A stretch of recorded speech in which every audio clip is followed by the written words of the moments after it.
Show. Innovate, connect, and bloom.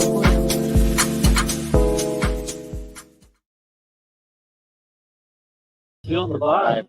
Welcome to the Bloom Show. This is Saeed, your host of the Bloom Show, and I am with Willie Armelini. And this is the Bloom Show at Fun and Sun in Carlsbad. Fun and Sun, blooming for success.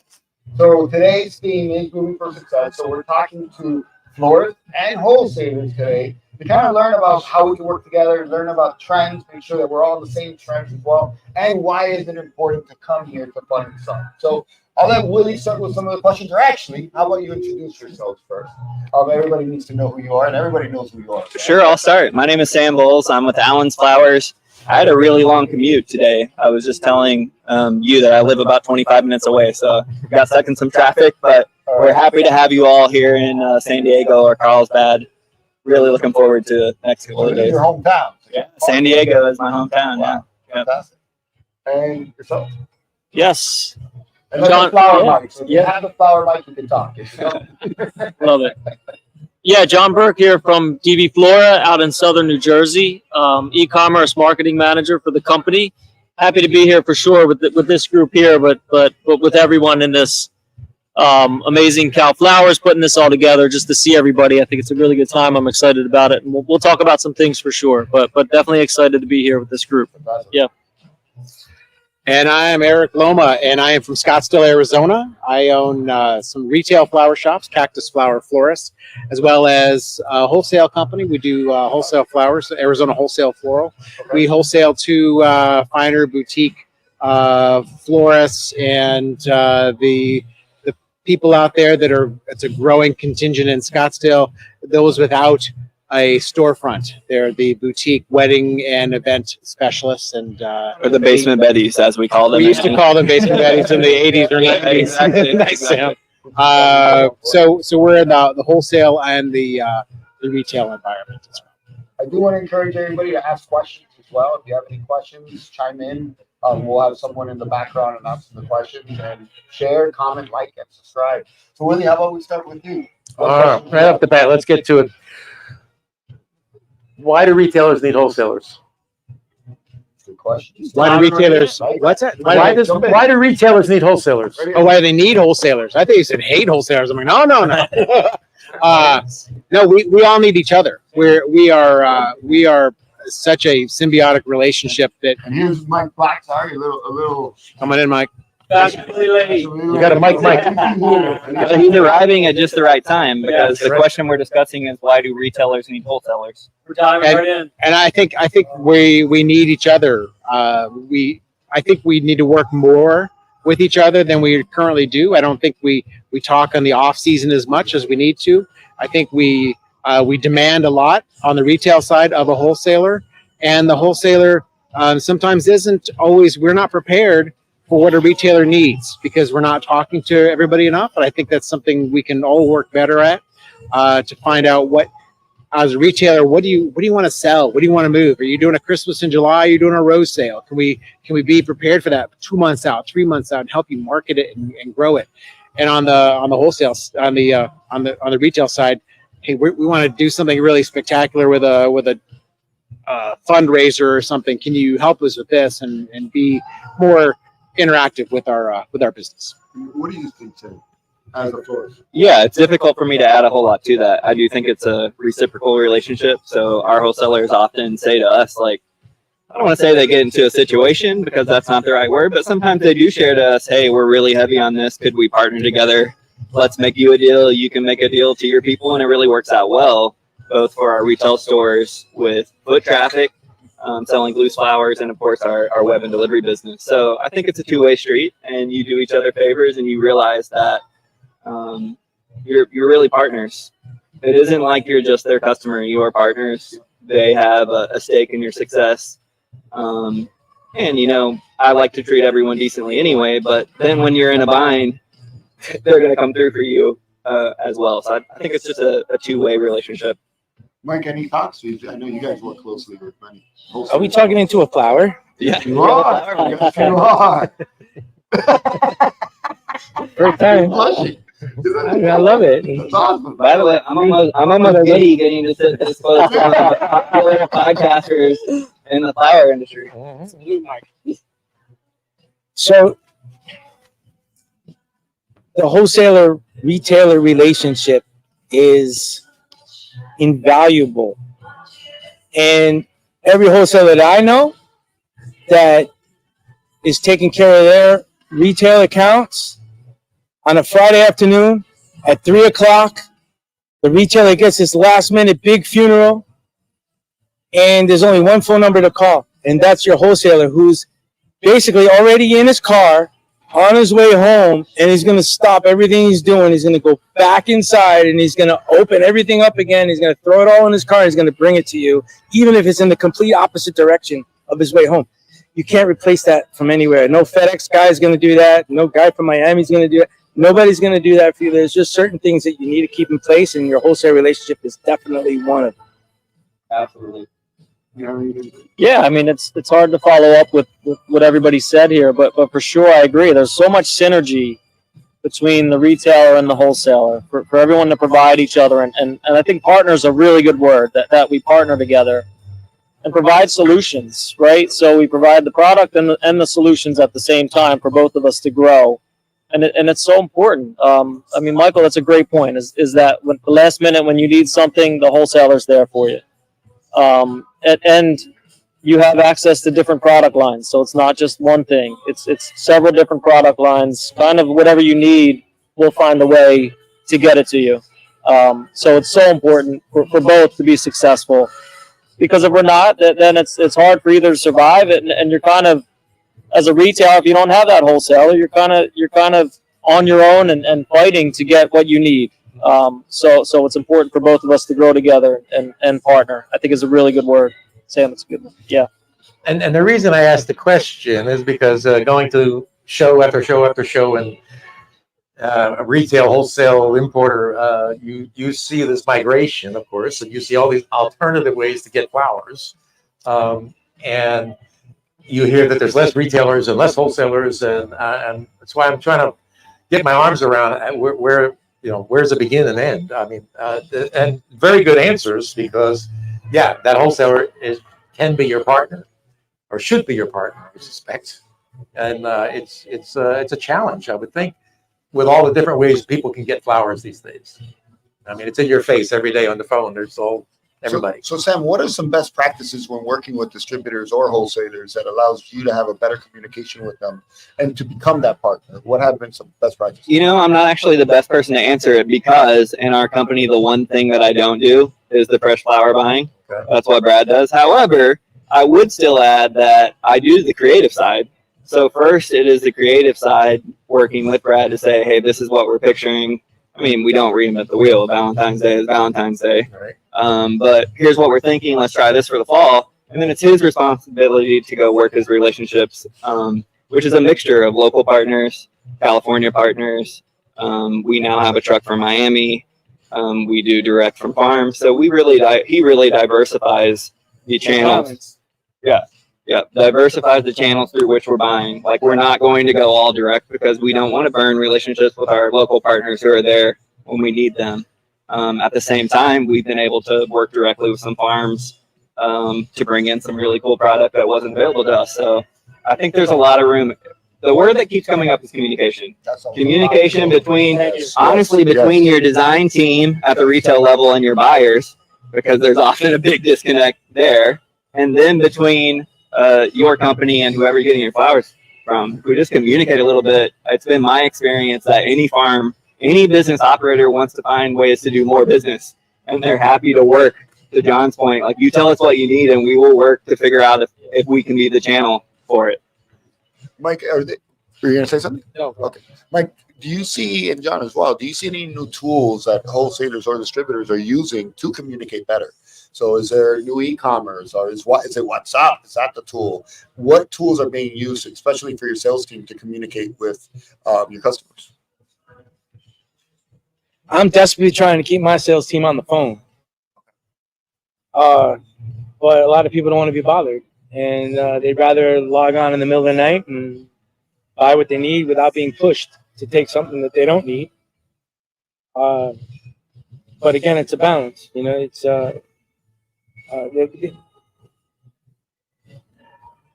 retailers, especially the busy ones, don't have time for 100 phone calls a day from 100 different companies, all offering the same thing and the precious product, and the same story that you just get tired of hearing over and over again. So I hate cold calls. yeah, you must get 100 a day. Yeah. So on that note, John, do you see that your e-commerce is growing? Is it really just becoming an essential part of that business? 100%. It's an essential part of the. Well, it's essential part of the business, yes. But to Mike's point, the sales reps, you want them on the phone. You want them talking to the retailers, and that partnership, that relationship that's there is kind of the foundation, right? So our sales reps have been dealing with customers for 20, 30 years. So they know the family, they know the whole story about the business. I mean, that's so important. But to Mike's point, there's balance, right? There's some people like social media. Some people like reading their emails. Some people like a text alert. Some people like to log into the web and see the communication. Some people want to hear from their sales reps. So you kind of have to be involved in every avenue or every channel that's going to reach that retailer, because you never know what someone's going to like. So you want to make sure you have all the solutions there. But to this whole point, communication is key. It has to be communicated. I mean, anything and everything has to be communicated, and it goes both ways, right? We want the retailers to communicate with us, and we need to communicate with the retailers. And I think an important thing that kind of isn't communicated enough is when there's issues with production or weather or logistics issues, we have to do a better job of communicating that to the retailers without putting fear in them that something bad is happening or something crazy, that we're here, we're just communicating we're giving you a heads up that, hey, there might be delays or there might be issues here, or production's going to be down on certain varieties or colors, but that communication is key for sure. And having multiple tools for communication. Right now. yeah. Everyone's in a panic right now. Yes. And why is that, Mike? Yeah. My phone hasn't rung like it's been ringing the past few days. I was just in Ecuador 3 days ago, and I woke up in the farm and I put on my hoodie. I thought that would be warm enough. And I started walking down the road and I realized it's freaking cold. And I went back and I put on another jacket because it was just too cold. It was 40 degrees. At my farm, it was 40 degrees. Wow. And it's bad. And everybody I speak to is 3 weeks delayed in And production. for people So that don't understand about growth and things like that, what does cold do? the cold slows down everything, Slows and everything. the demand is really high for certain colors and products. Yep. And substitutions are necessary right now. So you heard it here. Yeah. If you're a florist And they're buying striking flowers or Colombia where wholesaler, the trucks can't get to the airport. So we have production issues and logistic issues. yeah. And to connect all this, I would say from a retail perspective, like if you're going to have trouble getting the bride's flowers, I want to know the sooner the better, so I can break it to her, so we can explore the other options. Like, that's the key. Yeah. Is even when we know about it, communicate and pass it down the channel.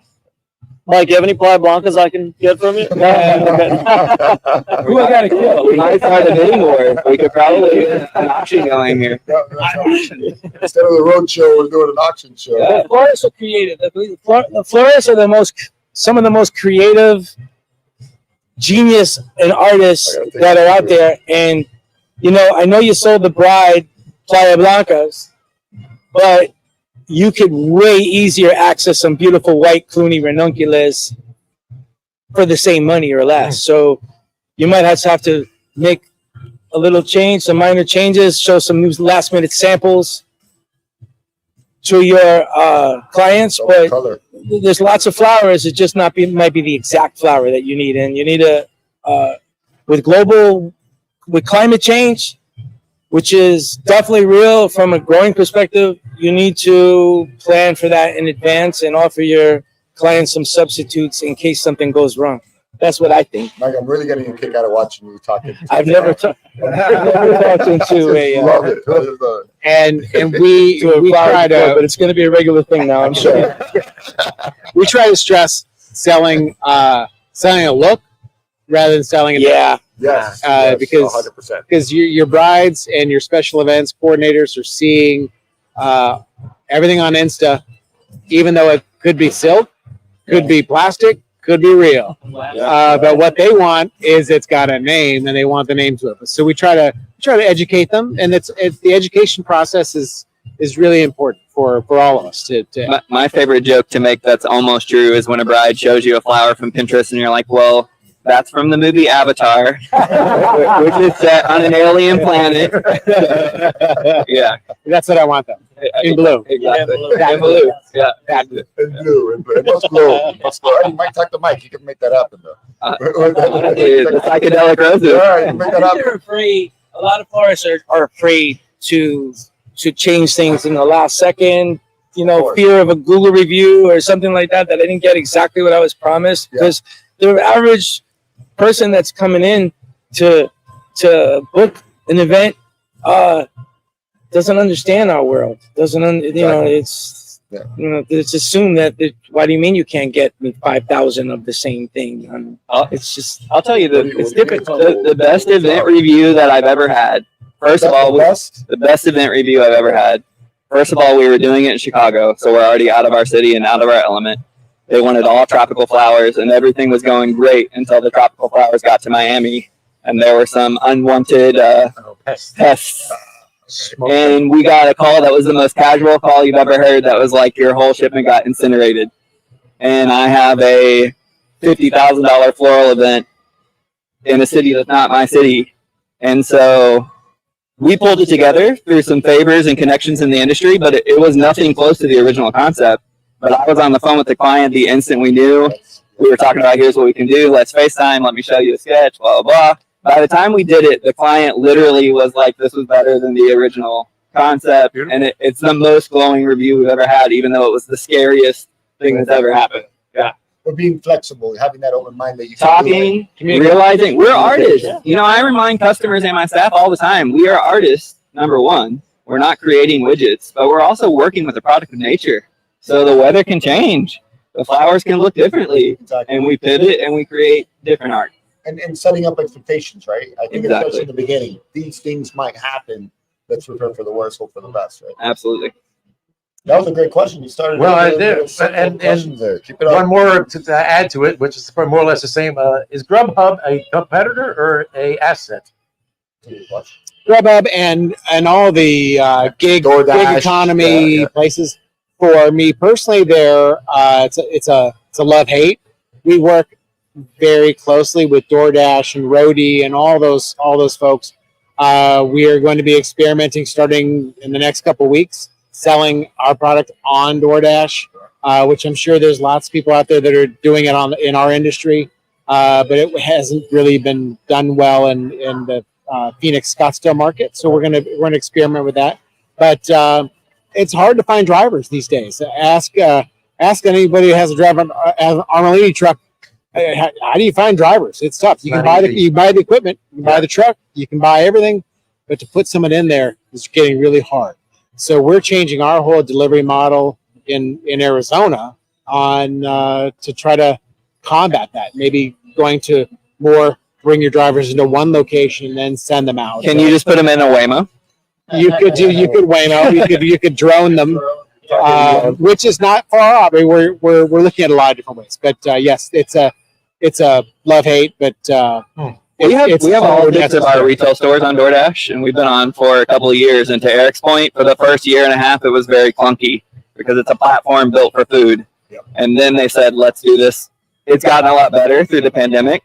We view it as a supplement to our walk-in business. So we don't even offer our web delivery items. It's more the kind of things you would find in the store. And the individual retail stores do it. And it's also a nice thing, like when we cut off delivery for the day, because we cover a very big area, it is still an option for customers, assuming they're within the radius. There are complications, but our staff is there anyway, and it helps contribute a couple $1,000s a month at each location to the overhead. It's huge at Valentine's Day and Mother's Day, because at that point, we put only our actual collection on there for full price.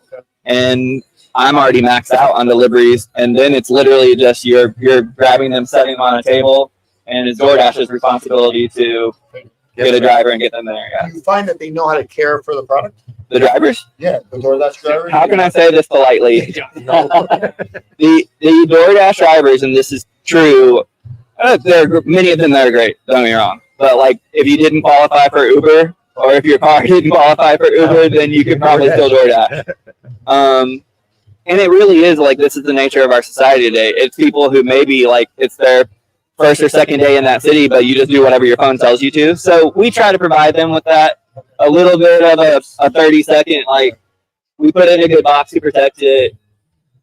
Yeah. I think it's more on us to provide the right packaging.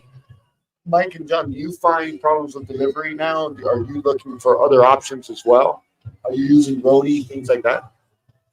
I know you guys have a huge logistics. Yeah, I mean, it's difficult to find drivers for sure. But that's so important, right? And we value that so much, that third mile delivery to the retailer. And again, it's another relationship building tactic, right? Where you have the driver knows the retailer, they have keys, security codes to get in, they're there before the customer. Giving that up wouldn't be beneficial for us. So we do whatever we can to keep that intact. Every day you got to use carriers every now and then. When drivers are tough, but I don't think we haven't looked at other ways of getting around that at this point. We would just value that too much, the drivers. Yeah. Yes. Yes. In Miami, if we have a customer that needs a quick delivery, we'll throw it in an Uber. Yeah. We'll throw the box in the back seat of an Uber, not the trunk. We won't. We'll tell them to crank the air. Yeah, We're paying for this. but it's like a 10. It's a quick one. It's not like a long distance. Long distance, we send our refrigerated trucks. But like, I drove to Buffalo in July, and I passed 6 Delaware Valley trucks.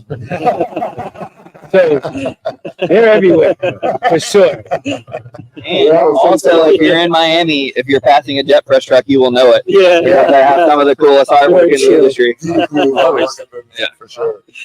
Any final questions? I'm good. I love that you're asking the question. I'm just kind of bouncing out. Hey, that's what you brought me for. So last question, I guess, is: are we seeing any floral trends? And I'd love to ask florists and then the wholesalers. So what trends are you seeing, Sam, that are increasing this last year? And then I'd love to ask the wholesalers to see if it's actually the same. You know, I don't get caught up a lot in the trend conversations because I do think that sometimes we try too hard to reinvent the wheel. Not that you never need to freshen things, but sometimes I see florists who feel this great pressure to create an entirely new collection every 2 months. And I just don't think that that's necessarily necessary. As far as general trends go, I think people still like doing business with local companies. Okay. I think in our industry, consumers are still figuring out who's trying to trick me. You know, like everything about who we are says that we're a real local florist in San Diego, but it's still so common. You pick up the phone and it's like, where are you really?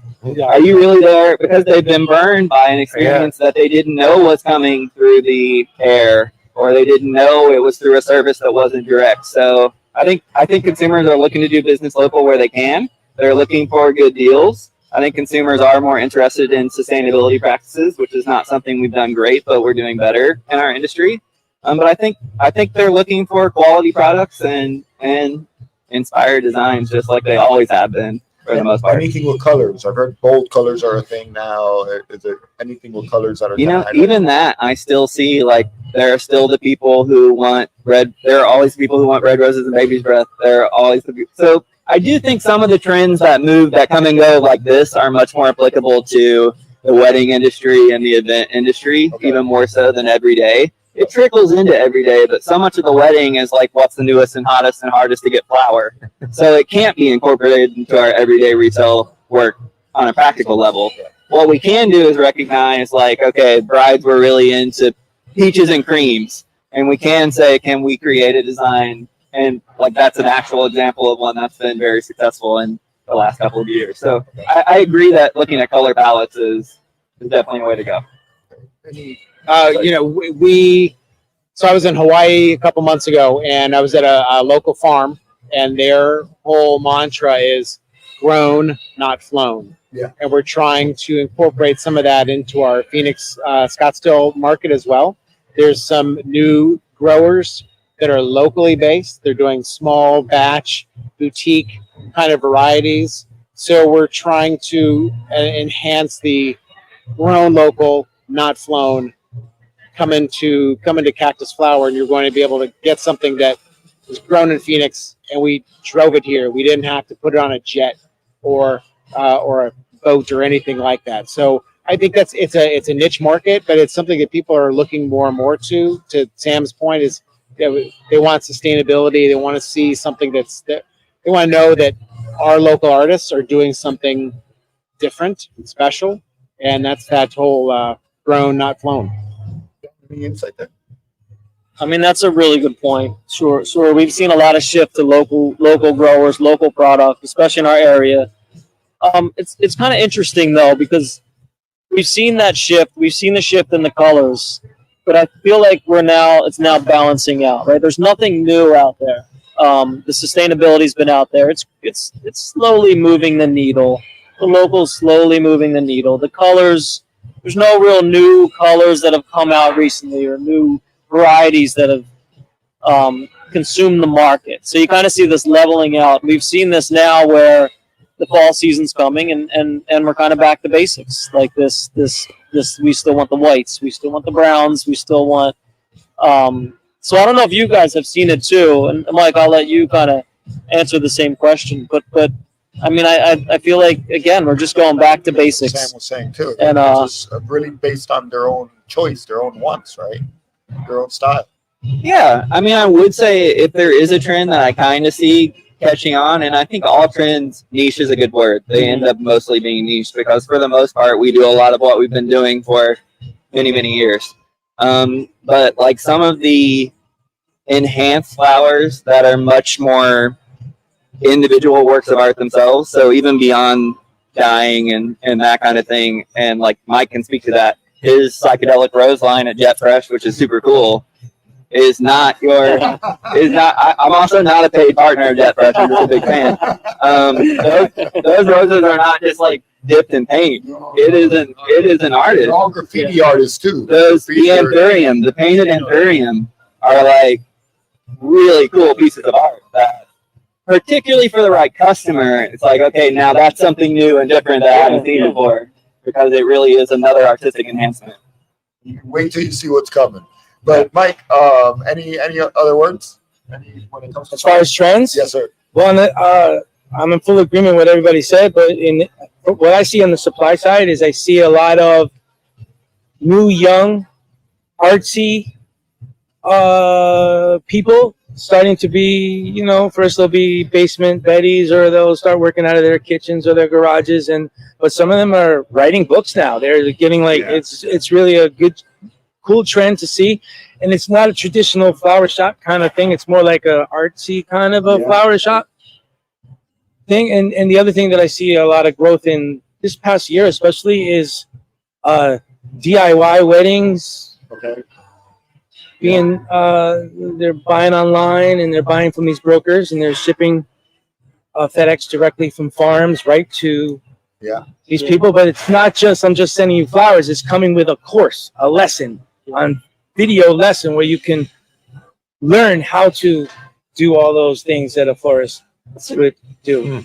Well, that's a really good point by Mike. Is maybe there's not trend in flowers or enough to move the needle, right? But the trends in sourcing and procurement and being just more creative and how do I get orders and the marketing of it. There's definitely trends in that, where e-commerce or certain things that people are adapting to, for sure. Yeah.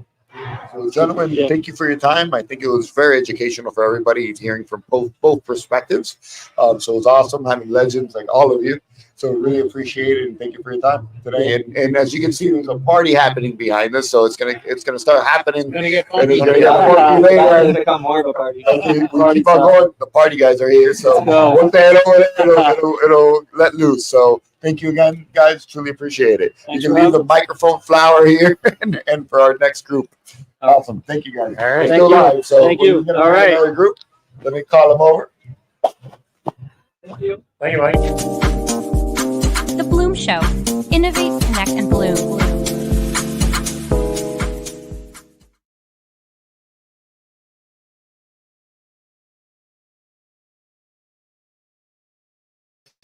So we're just gonna keep it running. We're not gonna stop for everybody. So we're gonna keep them going. Ladies, join us. Give me a second, real quick. Yeah, buddy.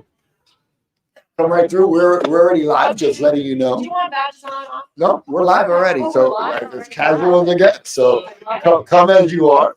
We are handing out the flower mic. There's one there for you. Thank you very much. Come on, hang All on. right. We got, Did you can do some flower talk. There you go. We're talking the flowers. Are you good? And? We're Are you talking flowers to flowers today. Okay. Yeah, where are you gonna go, Deb? Come on down, come on down. Oh, this is great. This is great. And Quinn, I know we've met before. Hi. Yeah. So Ken, pleasure to meet you. Nice to meet you. So we are live and we're just running with it. So thank you for being here today and giving us your time. As you can see behind us, the parties are starting.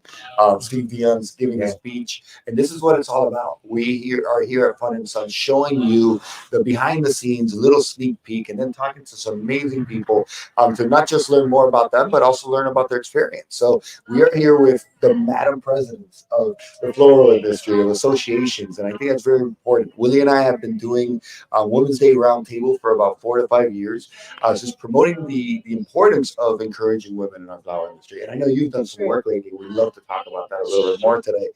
So I'm going to let yourselves introduce yourselves, just so that our audience knows who you are. So speak into the flower, which I think is a great idea. It's so cute. So can you share a little bit about yourself and what association do you work with? Sure. I'm Ann Quinn. I'm the Executive Vice President of the California State Floral Association. I retired last year in June and came back in January.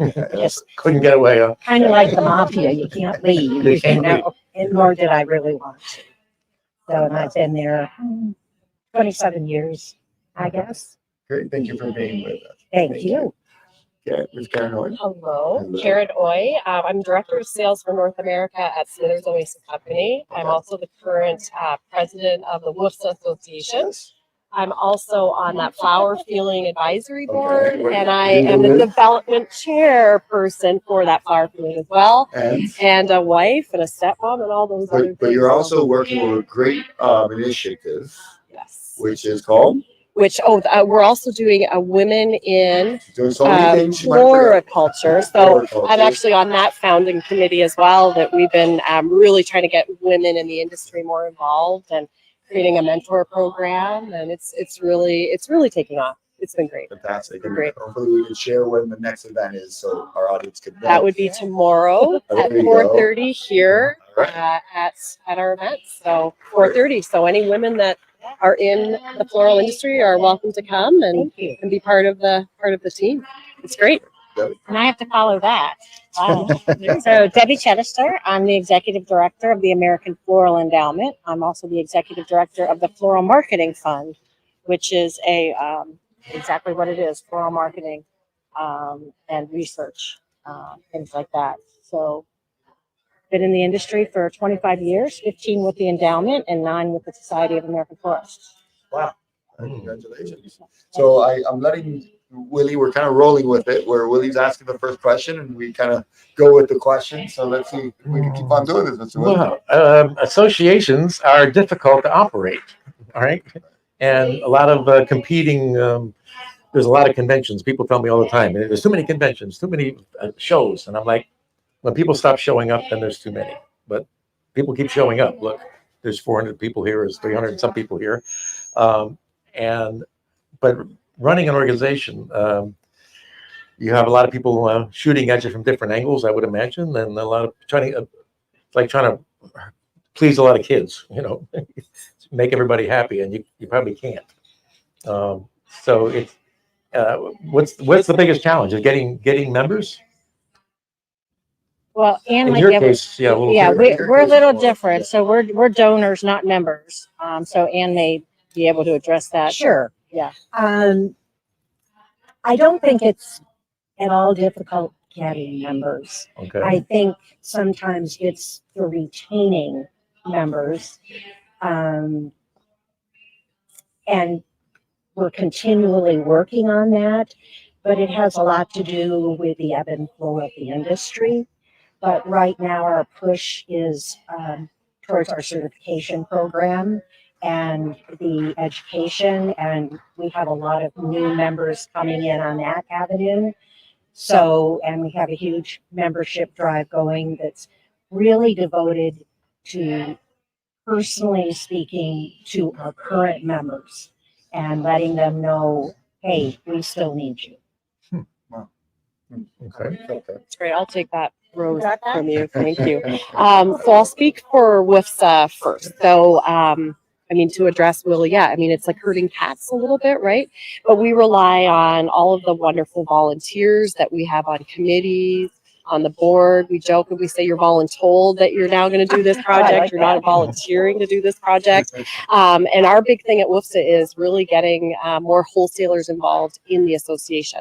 So if you've been there recently, a lot of fresh, which is fantastic, but we also want to keep true to who we are, which is, you know, collecting more wholesalers as members. So we actually have a drive to get 200 wholesalers by 2026. So we're increasing and trying to get the people that just aren't aware of the opportunities and the support that WIFSA provides. It's just, you know, that's our big drive for sure. All right. So considering that becoming a president for an association is somewhat voluntold, but really volunteered, what inspires you as one president, considering how much work there is in your own normal lives and your own workload, to take that step to become a leader in our industry? Sure. Do you want to take that one? We'll just pass the rose back down. Well, Hot rose, hot potato. yeah, I mean, I knew from a very young age, out of high school even, that I wanted to be in the association world. My mother was, and she taught me all there was about associations. And so that was my passion from very young. And I knew that I wanted to be a CEO, and I knew that I wanted to do that. So I was able to start at the ground level and work my way up, starting at a receptionist. And like, I've been in all of those different positions. And to me, it's just so fulfilling and so rewarding. And I had a great woman mentor, boss, and she taught me everything that I knew and know. And it's just, I'm doing that now, and I'm trying to repay it back. And but there's nothing like it, to be leading a group, an organization, and seeing progress being made and seeing the industry grow. It's just incredible. Well, that's great. And then for me, I've been 9 years in the floral industry. I came out of a paint career after 23 years. So for me, Tell us more. Okay. yeah, so I know I was at Sherwin-Williams for 23 years. Okay. And then I jumped into the floral industry. And for me, it was, how do I get the traction I had in a 23-year career, very quickly meet people and network? So 1 year into my now career at Smithers Oasis, I joined a committee at WIFSA, and I just networked and met people. And it's so good to have that connection and have a voice and really just kind of forge forward. So yeah, Jeannie's joining us. It's been fun. Hello. One speech to another. We all know Jeannie We're going Rose. to pass the rose. Should Yeah, we do? let's- We'll pass the rose. Oh, So microphone. Jeannie, everybody usually knows you've been on the show a few times, but can you share who you are, who you're with, and what association are you Madam President of? Yeah, so where's the camera? Here? Yeah. Like the lights. I'm Jeannie Taggart Bowes. I am the general manager of the San Francisco Flower Market, and I'm also CalFlowers board president. There you go. Right. Perfect. Right. And then the question we were asking was, what inspired you to become a board president? Because it's a volunteer job in a sense. So what inspired you to do that? How is it rewarding for you? I was asked to join CalFlowers board because I had marketing background, and they were really looking for marketing at the time. And I asked them, what are you marketing? CalFlowers or flowers? And they really wanted to market flowers. So happily, right before COVID hit, we had started communicating with the Dutch Flower Council. And I loved the campaign they shot, We Need More Flowers. And I said, those are the folks we need to shoot our video. And ultimately the goal was, could we possibly work with the same group that the Dutch Flower Council worked with? Maybe there's collaboration in the same market. So we started that conversation. We had a meeting with somebody in early March of 2020, and then COVID hit and it shut it all down. So fortunately, the flower industry started to percolate in April, and I got our market back open right before Mother's Day, and we picked right back up marketing. And so that's why I really joined CalFlowers. I was asked to join for my marketing experience, but I enjoy this industry very much. It doesn't feel like work to me. I love going to work every day. I love my tenants, the folks that shop the market. And then what's really interesting for me is to get outside of my immediate Bay Area floral group and see what's going on in the rest of the industry. So it's a nice connection. Fantastic. Fantastic. Thank you. And how about yourself? My situation is a little bit different. Okay. I work for Ag Association Management Services, and so we have associations that we manage, but I've been working in agriculture, I'm not going to say how many years, but many, and even before I left upstate New York. So when I came to California State Floral, I just started at the bottom, and like you, I had a wonderful mentor, and I'm just saying that there's nothing. Floral is fantastic, but I think because it's part of agriculture, and to me, you will never find harder working, more honest people with integrity than in the agriculture industry, and especially floral. And I love what I do, so much so that I came back after retirement. But I love the people, and what you spoke to. You can be tired, you can be at a convention and work how many hours, but let one person come up and thank you and show their appreciation. It means everything. Fantastic. Thank you for sharing. It definitely gets in your blood. I will say that. It definitely does. And what we do in an industry, it does so much good for everybody else. Really, Another one. Well, is it associations? I wonder from the association standpoint, is it like, what have you done for me lately? Because I've been around a long time, and I go to a lot of these shows, and I run into people that don't go to the shows, and I'm like, why don't you go? What have they done for me lately? Or why do I need that? And my answer normally is, well, you got to go and find out, for one. But it's the networking. I like this industry. I call it a very big small industry, right? We have the global floral business, but it's controlled by a handful of people, or a small group of people in the grand scheme of things. So I would think associations are sort of constantly having to not reinvent themselves, but prove to their members or to their potential members that why you want to join this, why is it worth my money? Right. You sure can, Debbie. So what I tell people a lot of the times, and it's for membership, it's for AFE, it's for donations, you get what you give. Like if you participate and you get engaged and you get involved, you will walk away with so much more than just saying, did you send me a magazine, or did you send me something that's not, I don't want to say not tangible, but the networking and the people and the industry. I know how much I learn when I go to an industry event. Every single time I learn something from someone. So you have to get involved. You have to network. You have to get involved and be engaged. And that's what you're going to get out of it.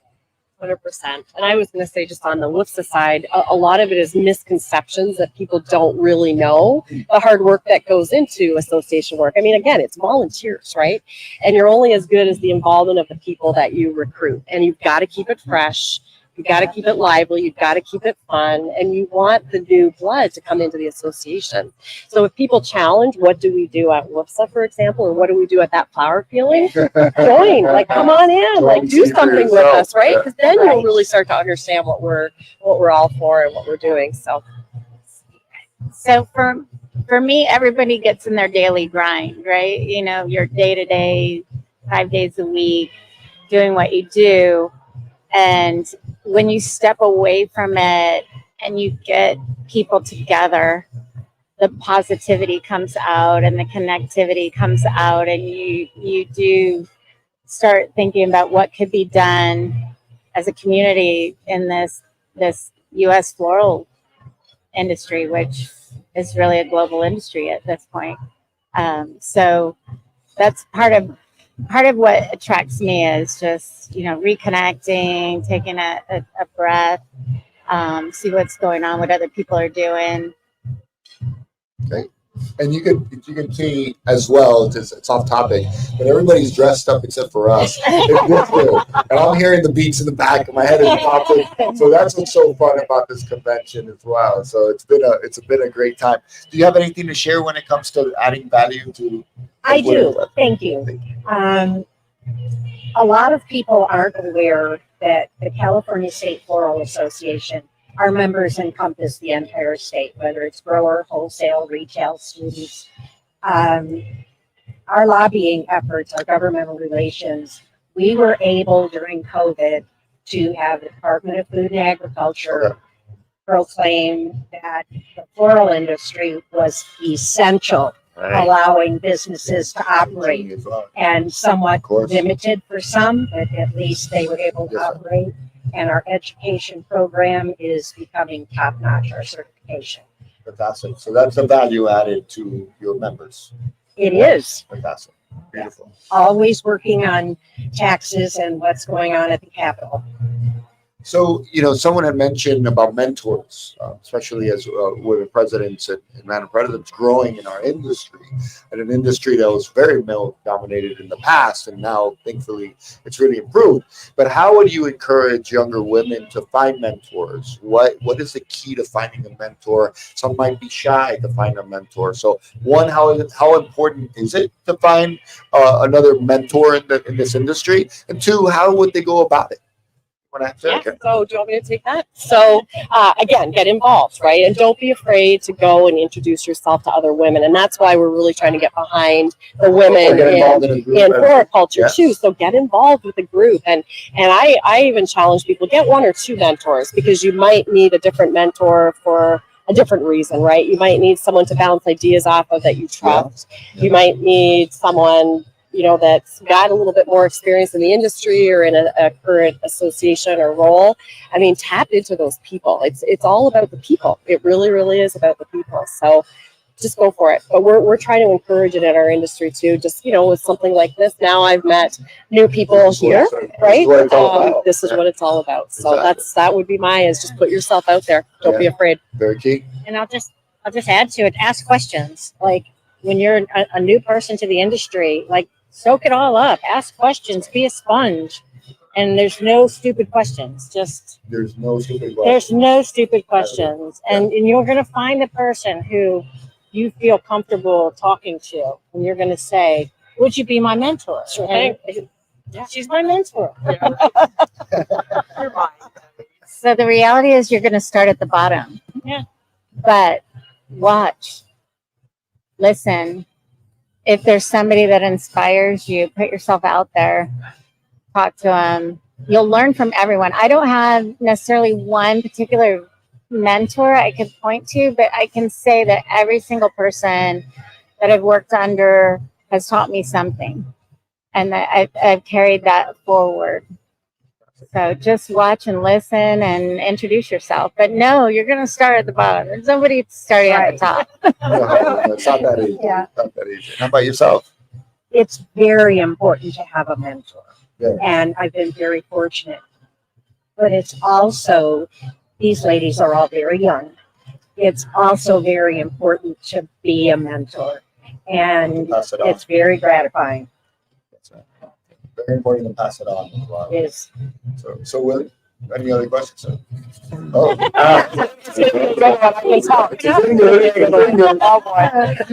And you know, you all talk about volunteers, because I know most of the organizations are, you know, other than yourself perhaps, that are all volunteers.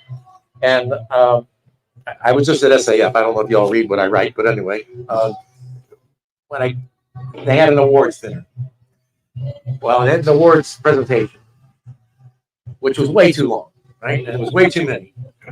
And when I say that, I said, but they're totally necessary. And because these people have volunteered their time, and it's a lot. It's a lot. It's no joke. It's a lot. You spend a lot of your time. You're traveling a lot. You're running around, and for us to sit still and listen to how many people got their awards for 5 or 10 minutes or an hour or 2 hours, shut up. It's worth it. Because just because it is, it's worth it. It's such a value that sort of ignored. Everybody says, "Oh yeah, they do that," but it's a lot of work. So I think the volunteer part is really to be commended. It's great to have that. And I guess you have a No, that's it. question off of that? Okay. I'm not sure it was a question. So I guess the question off of that, I would ask the question is, how do you keep inspiring the volunteers? Because that is not easy. So as leaders in our industry, how do you find the next volunteer inspiring? How do they find the next volunteer? I mean, for me, a lot is respect for the individual, finding that talent, pulling that talent out of people, and trust, right? It's trust, it's respect. Keep things fresh. Just keep things fresh. I totally agree. It's those people that are more forward thinking, who are getting out and they're in the industry. They're seeing everything firsthand, and they're the ones that are going to bring back the new ideas and the support. But yeah, I mean, you have to go looking for them. Oh, yeah, you do.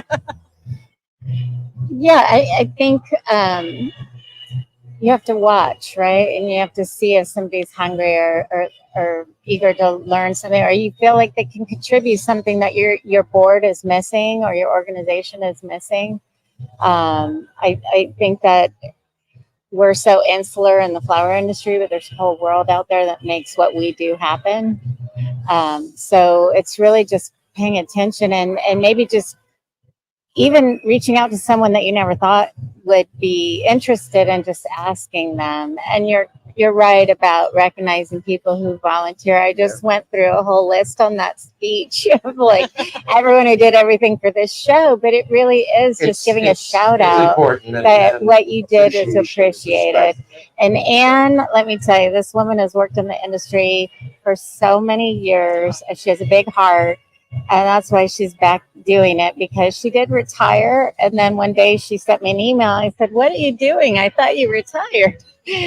So it is hard to leave this industry. Thank you, Jeannie. It is hard to leave. Yeah, lots of good friends.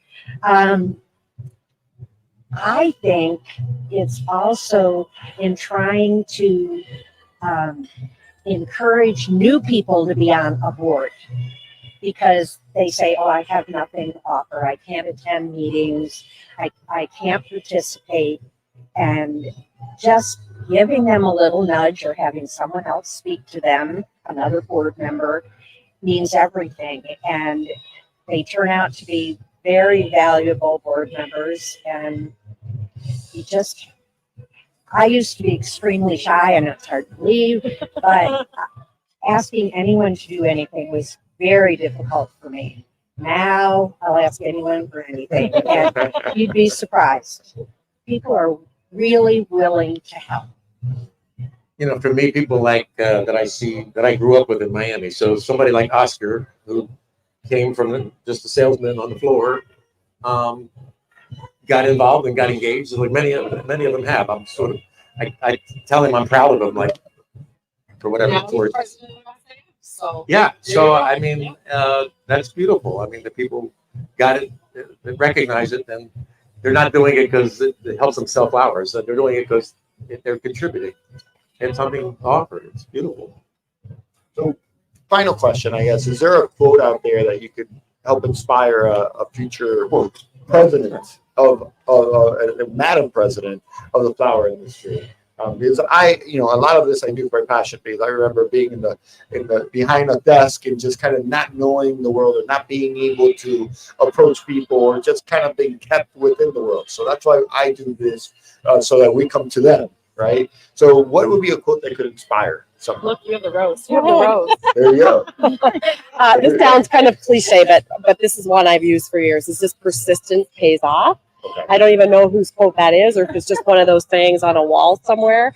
But be persistent and like, don't be afraid to just jump in with both feet. Have a voice, be heard, listen, all of the things that we've really talked about. But for me, it's persistence pays off. Typically. Persistence pays off. It does. That's certainly keep on knocking on the doors. Yeah, I mean, a little different for me, but I grew up always saying you got to trust your gut and you got to take chances and Good one. don't be afraid to take a chance or a risk. I mean, know the risk you're taking, but do it. You can do more than you think you can. You can go further than you think. I don't really know, other than I'll say what my mother said to me, and I've said this to my children. You can do anything you want in this world, but you're going to have to work hard to do it. So I think it's along the lines of persistence and do something you truly love, no matter what it is, because your day goes quicker. And just Life's too short. say yes to opportunities that present themselves, because you never know where it could take you. For me, it's believing in myself and try it, do it, and do it again. I think that's pretty much Try it, my. do it, and do it again. I like that. Yeah. Try it, do it, and do it again. That's fantastic. That's great. So, what are you enjoying? Before we go, what are you enjoying most about the whole Fun and Sun so far? The outfits. Yeah. You did some golfing today, right? Golfing today, that was a blast today. Golfing, it was hot, mind you, but it was really good. I had a nice little nap after that. Right. But again, for me, it's the people, it's network. I get energy from people and just socialize and network. And we had a great little cocktail party, Yeah. a welcome party, Yeah. right? A newcomers party, a welcome party. And now, what are we having, Jeannie? So you could share a little bit. I think they're dancing. What I love best about Fun and Sun, I think it's a little more relaxed, maybe because we're in California than some of the other industry events, and I really love the networking. I like the people, and we always say, like, focus on what everyone loves about it is networking. So I think there's dancing tonight. There's costume contests happening. There's Lova app contests, photograph contests. So it'll be fun. Fun and Sun is a lot of fun, and it's funny. We were just making a joke. Is how do you put on your expense report that we want the Fun and Sun? You know? how do you explain I'm trying to change the name, but everyone keeps calling it Fun and Sun. It is exactly that. It's a lot of fun. It's very casual. It's one of my wife's favorite to come to, or the favorite to come to as well. So, to truly thank you, ladies, for being here. Hopefully, you inspired the next generation of women Madam Presidents, and truly appreciate you all, and have fun and go out there and dance. You're dressed for it. So have a great time. And Willie, I hope that our next guests are here. So thank you again. And thank you, everybody, for watching. Thank you. Thank you very much. Did you like the microphone? I love So cool. I think it's a new trend. It's great. Thank you so much. So much, ladies. Thank you. Oh, excuse me. So sorry. Oh, sorry. I did not mean to do that. I'm so sorry. And you held it. Thank you, guys. Thank you. So now we're bringing in Cameron. Which am I holding? But now we're bringing in Cameron from Certified American Grown. So we're gonna wave him down. Cameron. Just him? No, Cameron and one other Certified American Grown. So we're going to be speaking to Cameron from Certified American Grown and one of their growers to kind of talk about what's the benefit, how does it work, what are the benefits of Certified American Grown from Burke perspective. So Cameron's been on here before, but last time we had a couple problems with technical difficulties. So this is going to be much more casual, much more relaxed. So, gentlemen, we're live. Okay. If you can tell us, yeah, we're live. This does not stop. Gentlemen, we're on live, so join us live, my friend. We're going to hand you guys a microphone. That is a flower. Cam, you can come sit here, actually. All right. And here's your flower microphone. Why, thank you. Isn't that cool? Do I pin this on, or how do we do this? Oh, we just hold. Talking to the rose. Fantastic. How are you? Love it. Love it. Love it. So, gentlemen, thank you for joining us. I'm going to let Cameron, which is very shy. Cameron's super shy. He's not great with words. So, Cameron, can you please explain what do you do? Who are you? What are you doing here today? Well, Sahid, thank you so much. I'm, and as he mentioned, I am super shy, super demure. But realistically, no, it's an honor and a privilege to be here. Thank you for the invitation. My name is Cameron King. I'm CEO and ambassador for Certified American Grown. I have the honor and privilege of working with American flower and foliage farmers from all over the country, everywhere between Alaska, Florida, Maine, and California, and everywhere in between. And it's a real, truly an honor to be here. Thank you so much. As always. Thank you for your time. And Yeah, my name is Ivor Van Wingeren. I'm actually on the board of CalFlowers. I was the immediate past president, but I'm a flower grower in California, Carpinteria, and we're a grande specifically where we grow gerbras, lilies, and a few other things. But those are our main crops, dahlias. And you're here today because you are American certified. I am. We've since my family moved here from Holland in 1967 when my dad was 13 years old. My dad started this company, Ocean Breeze, in 1973, 74. So we've been around about 50 years. Growing, we started with chrysanthemums. We grew chrysanthemums. I was just talking to someone here how long we grew chrysanthemums for.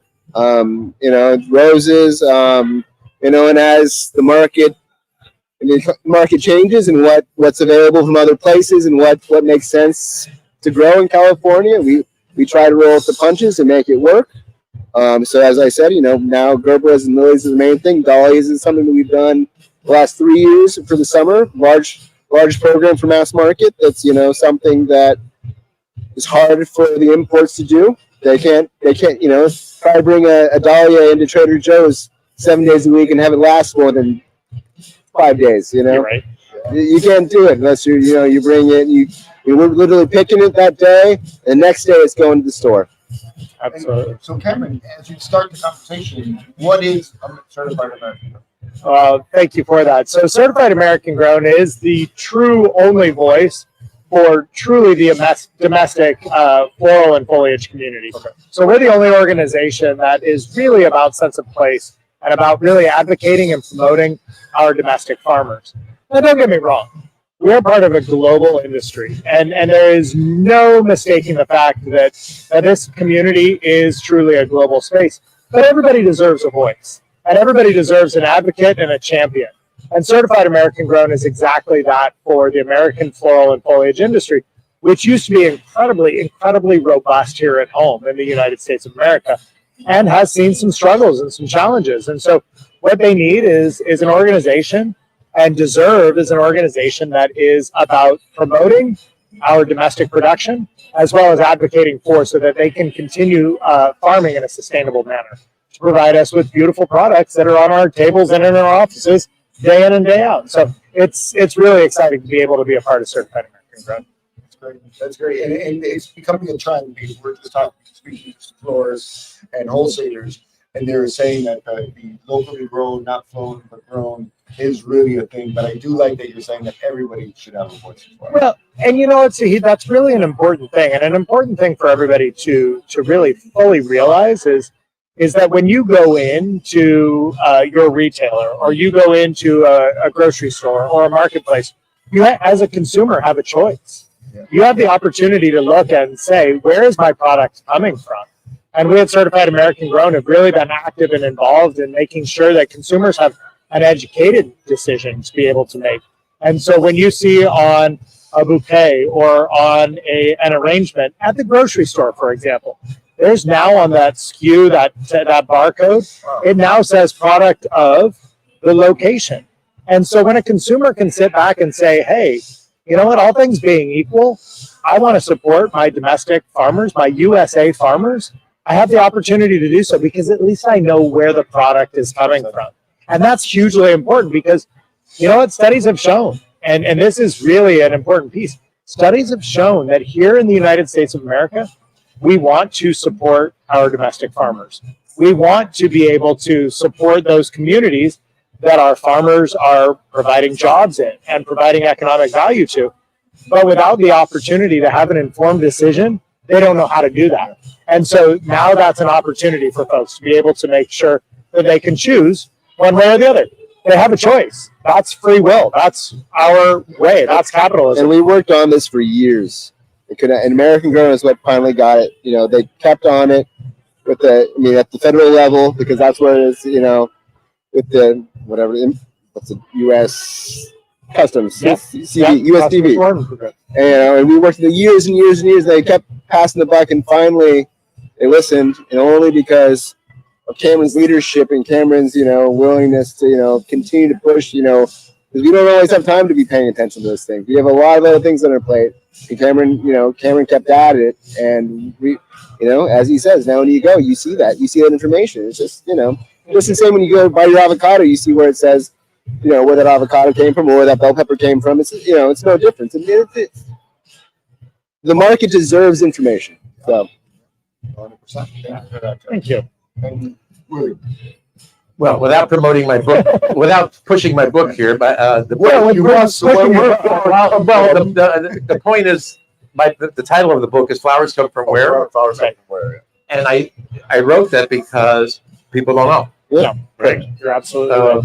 They think they come from. I don't know where they come from. My backyard somewhere. Just aren't they grown right there? And so part of that explanation in the book was just trying to explain to people where flowers come from. And am I correct?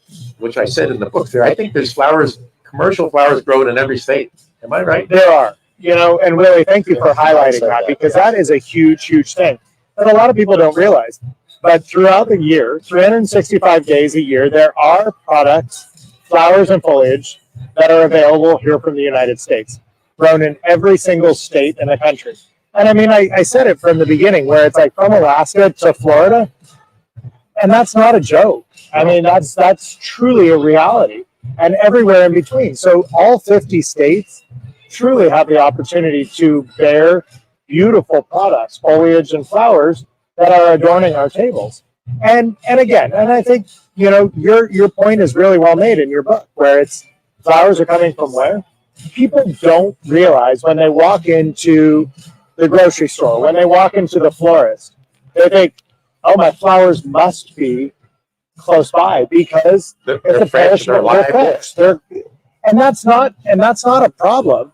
That's a lack of education. And that's what Certified American Grown stands to help people understand, is where those products are coming from. And so, understanding that realistically, when you walk into a space, they may be coming from Ecuador or Colombia or Kenya or the Netherlands. That's fine. We are a part of the global community, but you have the opportunity to seek out and support your American grown farmers. And that is absolutely critical for what you need to be doing. So that's what we're really all about. So we promote the farmers, but we also advocate for them on a policy side of things so that our farmers can continue to do business on an ongoing operation. So behind the scenes things that really, really make things move, correct? There's the advocacy that people really don't notice. Well, that's business in general. I mean, we really sit back and work from the standpoint in Washington, D.C., and even to a certain extent on a state level, to make sure that our farms can continue to operate. Yeah. We can say all we want and say that Ivor deserves to continue to do business. But if business-wise and policy-wise it doesn't make sense because decisions in Washington, D.C. or in Sacramento are making choices for his business operations that are going to be counter to him being able to operate and his family to maintain multi-generational sustainability, that's really a shame. And it's really shame on all of us as Americans for allowing that to happen. But you know what? That's what CAG is all about. We're really, those two pillars are key to us, promotion and policy. Perfect. And Ivor, what's to other farms, what's the benefit of being a part of Certified American Grown? How would you recommend it to other farms that are not farms? Well, just what I said, just before. I mean, they're looking after you.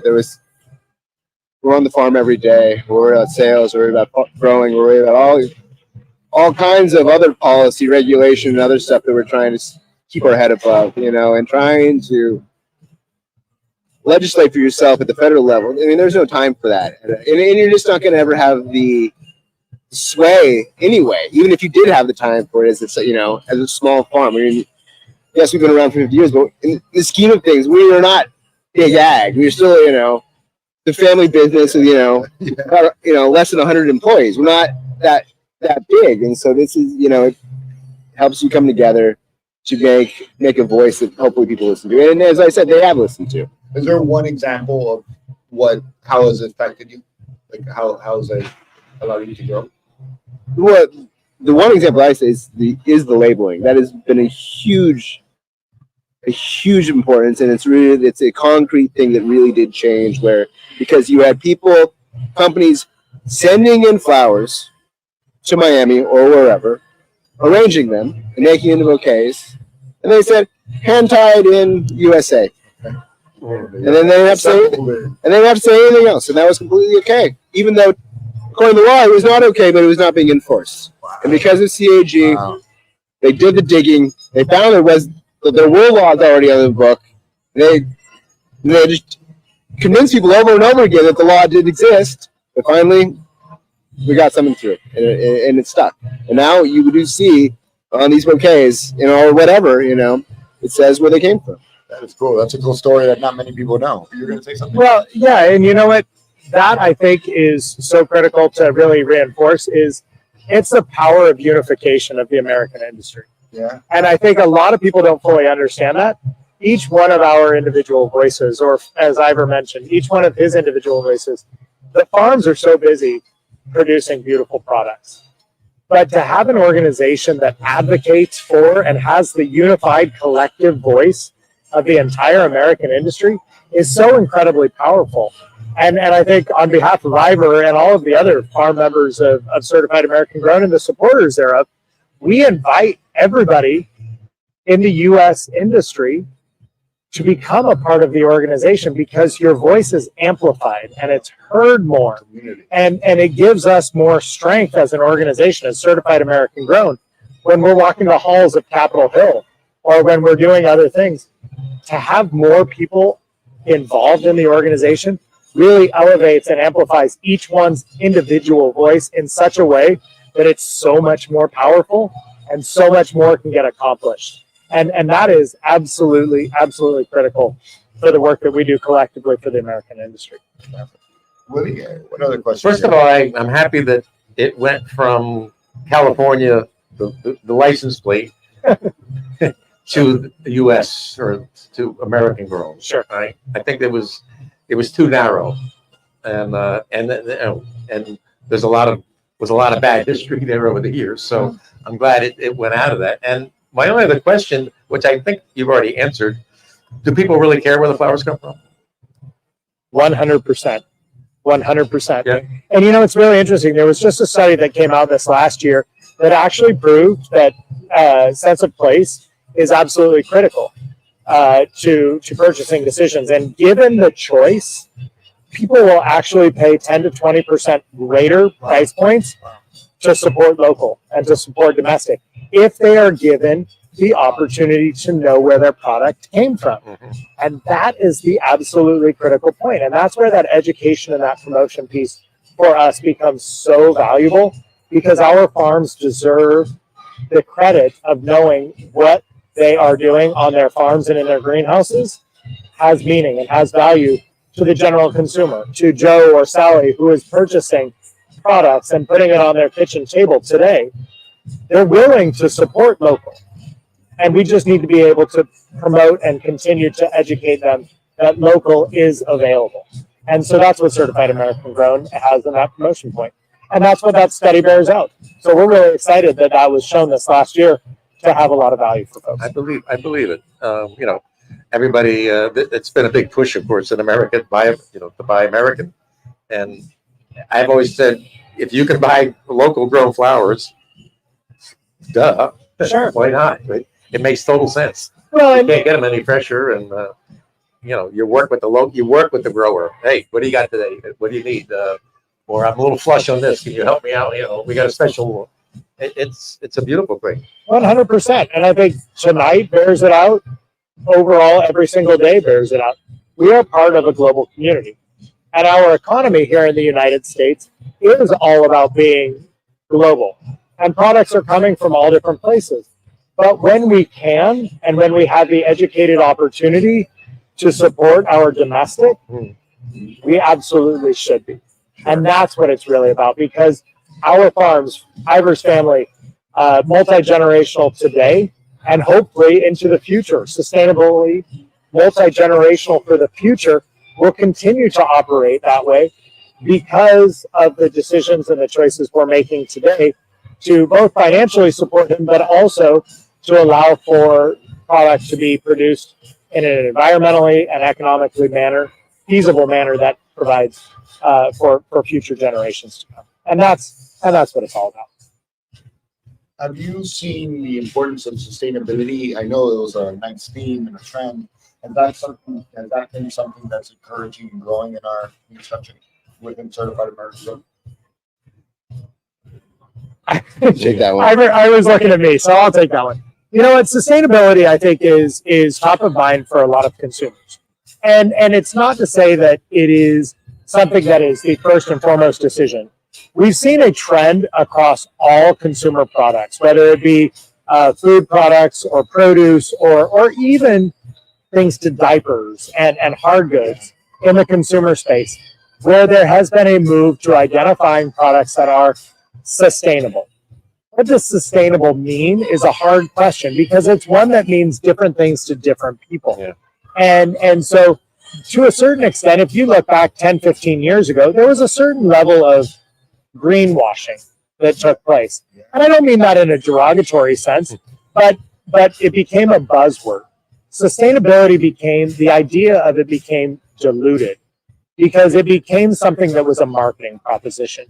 But when you really look forward to today and what's happening in and on our farms and greenhouses and in the ground, what's happening is products that are being produced in a manner that is environmentally friendly, that is economically feasible, that is providing something that is giving jobs to our communities. And those three things, that economics, environmental, and equity, those are the key fundamentals to sustainability. And just being able to operate in today's day and age at a very bare minimum is sustainable. And I would argue that our farms are going above and beyond that because they're wanting to do what's right for their families, for their workers, and for their operations in such a manner that they're not bleeding money just for the sake of farming, but they're really doing things that are what is right and what is not only profitable, but what is good for the community. And that is at the true essence of sustainability. Some folks go beyond that in terms of identifying sustainable certification processes that mean something for their business. And it's a value proposition for individuals that if they choose to participate, good on them. But at the core of what we do here today in the United States of America is to farm in a manner that is at such a high level. Just to even be compliant in the United States is so far beyond many places in the rest of the world. Yeah. In those three E's. Particularly California, but across the U.S., because the saying goes, as goes California, so goes the rest of the country. Yeah. And so farming in the United States is inherently sustainable and goes above and beyond that oftentimes just to even be compliant. And people don't fully realize that. But when you look for American grown product, you know that that's coming from a place that is treating the environmental aspects of things well. That's treating the people that you're have the privilege to work with every single day well.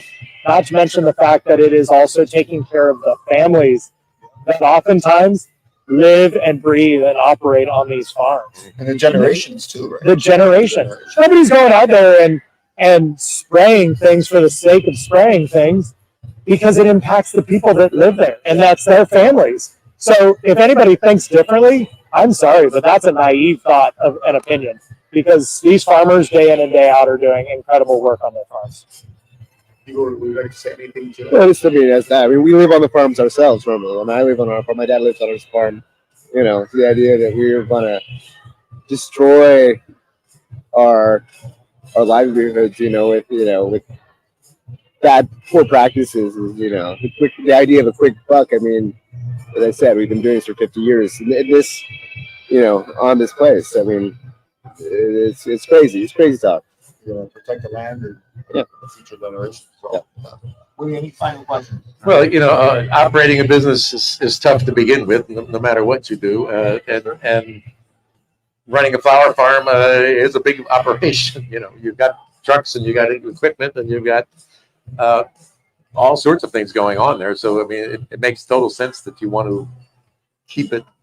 You live there, so make it work for you. And I think sustainability, it's like organic.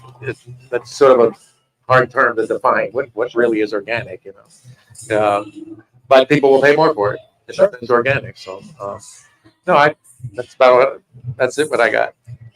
Go ahead. Well, I would just piggyback on that and just say that, when consumers are out there and they're looking for product and they see certified American grown, they know where it's coming from. Yeah. And they know the standards by which it was farmed. And they can have confidence in knowing that their product has been grown and is provided to them in an incredible manner that they can be proud of. And so we invite folks to continue to seek out products that our farmers have, and all American farmers have worked on tirelessly, because they deserve that credit. They deserve to operate for generations to come. Yeah, indeed. Bravo. So off topic when it comes to this, I know this is not your first time to Fun and Sun, is it? No. So what do you enjoy most about Fun and Sun? That's a good question. What do I enjoy most? That's like picking your favorite child. Thank you. No, realistically, I will tell you, and this comes from the comment I made earlier. We're not naive to think that the American industry is not a part of the global industry. We are part of a floral community that knows no boundaries. And this is really about everybody coming together, working together, and really sharing camaraderie. And it's a pretty special thing. Our farmers, I don't have the distinct pleasure of growing flowers or foliage, but I have the opportunity to work with people that put these beautiful products on our table day in and day out. And I get to see the toils and the labor that they do. And it's an honor and a privilege to be able to work with American farmers and beautiful, talented designers to make gorgeous things that adorn our table. And CalFlowers is an opportunity to bring this group together. And I truly, truly enjoy that. Awesome. How about yourself? I'm always, I see the raw product every day, but I rarely see the creation, design, the creations. Every Fun and Sun, they always do. The designers they bring in are always unbelievable and spectacular. I always really enjoy just seeing everything they come up with our product. How do they, how these people, come, because I get people all the time. Oh, you know how to put an arrangement together? I said, not really, Yes. I barely know how to hold it. No, I can't. It's an art. It's truly an art form, and it's the next level of our industry, and it's a beautiful, and it's part that I don't see every day, and I really enjoy that process. How about you, Willie? I know it's your first one, but it's not my first rodeo. I've been coming to these for a long time. I happen to like this show. It's one of my favorites. It's a much more networking show. It's much more casual. Yes. And you see not totally, but you see a lot of different people. That it's not, first of all, it's not Miami centric. Yeah. So it's not overrun with Miami importers. Again, you see more growers, if you will, and local growers and different people so it's always in a nice place. It's a casual environment. It's not too big, and it's great for networking and Fun and Sun. We got them all. But it's Fun and Sun. It's just such a casual environment as well. It's a lot of networking, but great food and great flowers and great people. So I think it's one of our favorites, one of my favorites to come and do the show. And thank you guys for being here. This is a good one. Thank you, Ivor, for being here. Truly appreciate you guys, and hopefully you grab a drink and start dancing a little bit. Absolutely. Sahib, Willie, thank you so much for the opportunity to be here. Thank you guys. Thank you guys. Appreciate you guys. Willie, you stay here because I want to talk about your book real quick. Okay. All right. Good. Thank you. Thanks so much, guys. Take great care of yourselves. Enjoy your evening. All right. Thank you. Thank you, sir. Thank you. Thank you. Appreciate you. Thank you. No, of course. All right, man. Appreciate you. Thank you. I'll tell you all the hi. So we're gonna take a special moment just to, and Willie didn't expect this, so this is not a pitch and this is not a commercial, but just wanted to talk to Willie real quick because I've been trying or encouraging people to read Willie's book. I've been in the business for 20 years and I learned a bit with that book, and it was a quick read. I read it in 2 days on my vacation, and it was a fun read as well. It was one of those wholesome reads, Willie. So I enjoyed it. What have people been saying about your book, Willie? I know you can talk about your book all day, but I'd love to know what people are saying about your book. Well, the people that have responded or have reached out to me say they loved it because it taught them some things they didn't know. Okay. They learned some stuff, and having that come from people in the industry is very rewarding. That I gave them some information, perhaps, or some perspective they didn't have. It's hard to get feedback, frankly, but I'm glad to that the people that have read it have been very complimentary of it. Some people say, "Well, when's the next one coming out?" I'm like, whoa, hang on. It took me a long time to get this one out of my head. And I'm not sure I have a whole bunch of extra comments in my sleeve, But it's been really rewarding for me when people call me and say, send me 10. Send me 10 more. Who doesn't like to sell bulk, Willie? I'm like, yo, what are you doing with all these books? And they're like, you know what? No, I've had several customers buy multiple copies. Okay. And the reason they said is because I said, who are you giving these to? We're giving them to some ex-employees that used to work here, that worked there for 30 years. They would enjoy this. Okay. And I'm giving it to my new employees. Yes. Read this because it gives you some perspective of the business that they would never have gotten otherwise. Yeah. And it's relatively short. I did two things. I got it out of my head during COVID because I was stuck in my room. And I said, all right, what am I going to do? Write a book. Okay. So I finally got it out of my head. And that was rewarding. But then I let my neighbor read it, who's not in the business. And he said, well, it's really interesting, but you make a lot of references that I don't get. So I had to go back and sort of edit it and make it a bit more, explain things a little bit better so people got it. If you could pick the book up, and I've started sticking it in, these little mini libraries that you see on people have in the neighborhoods and stuff. Yeah. Oh, you have? We have some. Cool. We built. In fact, we built one. So I stick a copy in there. And just because people don't know where flowers come from. So Willie is a bestseller in the flower industry. Yeah, because there's not many books about the flower business. So you have a lot of competition, but yeah, it is overall a very good book. And I have encouraged newcomers to the flower industry. If you're looking to understand the flower industry in a little bit of a different perspective, there's a cocaine days. There's there's so much information there, but also just like the history of it, which we kind of giggle at, but it is a part of the history of the flower industry. I made the flower industry. Right? Yeah, and it's a lot about my family's business because that's how I grew up, and so. But my family's business is such an integral part of the flower business that it deserves to be there. No, it was a fun thing to do, and the hard part was getting it to turn into a book. Right, first I had to decide what is a book, so. I Googled it. What is a book? What's it take? 1 page? Do you have to have 10 pages or 100 pages? No, it says as long as you have a cover, it's a book. So I have a cover, so I guess it's a book. But I really wanted it to be a fairly easy read. I think if I gave somebody, it's not War and Peace or anything. Yeah, so it was a very easy. I wanted a casual thing, and I tried to cover a lot of bases. Of course, going back now, I think I should have expanded here or there, but yeah. And if you want to buy the book, go to flowersandcents.com. Flowers, ANDCENTS.com. That's not a plug. That's not a plug. It's a definite plug. There's a link there to buy the book. But if you want a copy of the book, I've got them with me. I'm happy to sign them for you. And it's a great way to just support the industry and pioneers like you, Willie. People in our industry that want to continue to sharing their time and their knowledge with us. So, Willie, thank you for writing that book, man. And My thank you pleasure. for signing my book. I have a Willie Armelini signed autographed book as well, so I appreciate. Thanks for reading it. And I'm encouraging him to write the next book, Flowers Go Where.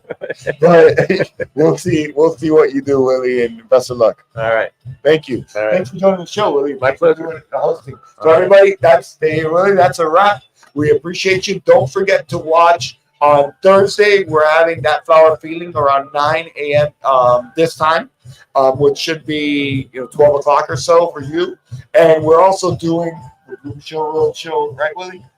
That's going to be close to that time, so we're going to be going from one to another. So just keep an eye on the YouTube channel, and you'll catch this Bloom Show Roadshow. It's one of its first ever done. We're going to be inside an exhibit hall showing off some product one by one, different exhibitors. And that flower feeling panel is the first of its kind, I believe, where it's a live panel talking about the flower feeling with the board members of that flower feeling and learning more and taking your questions from the audience live in real life color. So it's super exciting for us, and the Bloom Show Roadshow, I think we're going to have a lot of fun. All right, let's do it. All right, see you guys there. Take care. Give me a sec. The Bloom Show. Innovate, connect, and bloom.